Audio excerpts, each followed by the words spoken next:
League വിമർശനത്തിന് പിന്നാലെ രാജ്മോഹൻ ഉണ്ണിത്താൻ മാത്യു കുഴൽനാടൻ വാക്പോര്. അല്പനാർത്ഥം കിട്ടിയാൽ അർദ്ധരാത്രിയും കുടപിടിക്കുമെന്ന് രാജ്മോഹൻ ഉണ്ണിത്താൻ പറഞ്ഞു. ഉണ്ണിത്താന്റെ മുന്നിൽ താൻ അല്പൻ തന്നെയാണെന്നും ഇക്കാരണത്താൽ മറുപടി പറയാൻ ആഗ്രഹിക്കുന്നില്ലെന്നും കുഴൽനാടൻ പ്രതികരിച്ചു. ലീഗിനെ കുറിച്ച് നടത്തിയ പരാമർശം പ്രത്യേക സാഹചര്യത്തിലെന്നും കുഴൽനാടൻ പറഞ്ഞു. ഇവിടെ ഒരു നേതാവ് ചോദിച്ചു, കോൺഗ്രസിന്റെ ആഭ്യന്തര കാര്യങ്ങളിൽ ലീഗിന് ഇടപെടാൻ എന്താ അവകാശമൊന്നും? അല്പന ഐശ്വര്യം കിട്ടിയാൽ അർദ്ധരാത്രിക്കും കുടപിടിക്കുമെന്നൊരു ചൊല്ലുണ്ട്. അത് ചോദിക്കാൻ അയാൾക്ക് എന്താ അവകാശം? ലീഗ് UDFന്റെ ടീമിൽപ്പെട്ട ആളുകളാണ്. അവർക്ക് വ്യക്തമായ അഭിപ്രായമുണ്ട്, അവർക്കത് പറയാം. രഹസ്യമായും പറയാം, പരസ്യമായി പറയാം.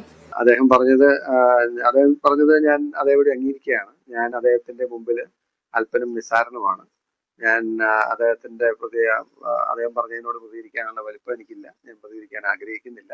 ഞാൻ അങ്ങനെ ഒരു കാരണവശാലും ആരെയും വേദനിപ്പിക്കാൻ വേണ്ടി ഒന്നും പറഞ്ഞിട്ടില്ല എന്ന് തന്നെ വിശ്വസിക്കുന്നു. അതുകൊണ്ട് വീണ്ടും അത് അതിനെക്കുറിച്ച് സംസാരിക്കാൻ ആഗ്രഹിക്കുന്നില്ല.